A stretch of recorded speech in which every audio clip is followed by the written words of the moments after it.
This feels surreal to say out loud, but in a few days I'm going to Antarctica. I've spent hours researching what you need to bring on a trip like this, so I figured I'd share my packing list with you.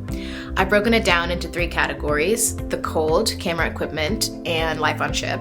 So if you're planning a trip to Antarctica as well, or you're just curious, here's my breakdown. So let's start with the cold. The weather there changes rapidly, so it's really important to dress in layers. For my base layer, I have a few merino wool shirts, as well as merino wool thermal pants.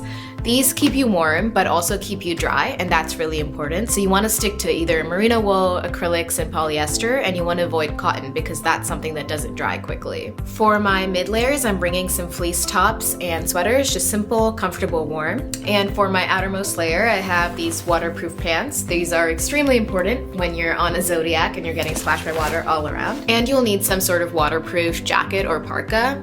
A lot of ships actually provide this, so check with your expedition company first. My ship does not provide it, so I had to get one. I bought one from someone who went on an expedition before, so I'm kind of reusing their jacket. It came with this inner shell that keeps you nice and warm, and then this outer jacket.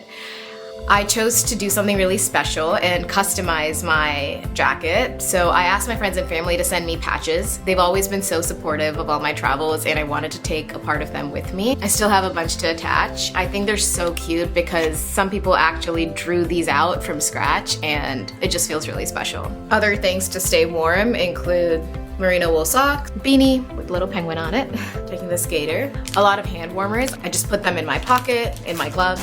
Speaking of gloves, I found these to be really cool. So these have a little zipper, and you can essentially pull back the cover and have your fingers be free in case you want to take photos or just have more movement. You can also take one of these hand warmers and slide them into your glove. There's like a little zipper on the back pocket, and even though it's really cold, it's really bright. So I'll be taking sunglasses and of course a lot of sunscreen.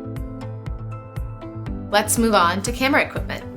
I love photography, and I cannot wait to capture all the beautiful landscapes and wildlife. So I'll be taking 2 camera bodies. They're both Canon R8s. One belongs to me and one belongs to a friend.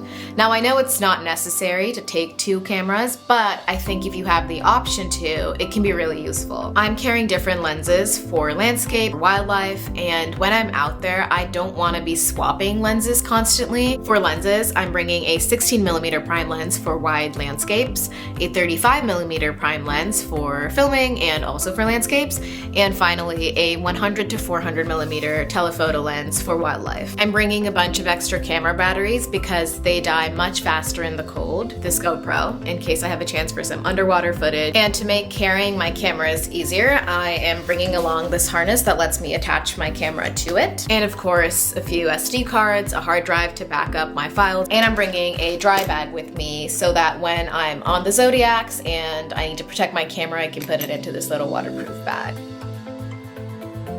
Alright, so part 3, life on ship. I'll be spending 19 days on ship, and for a lot of it, I will not have good internet.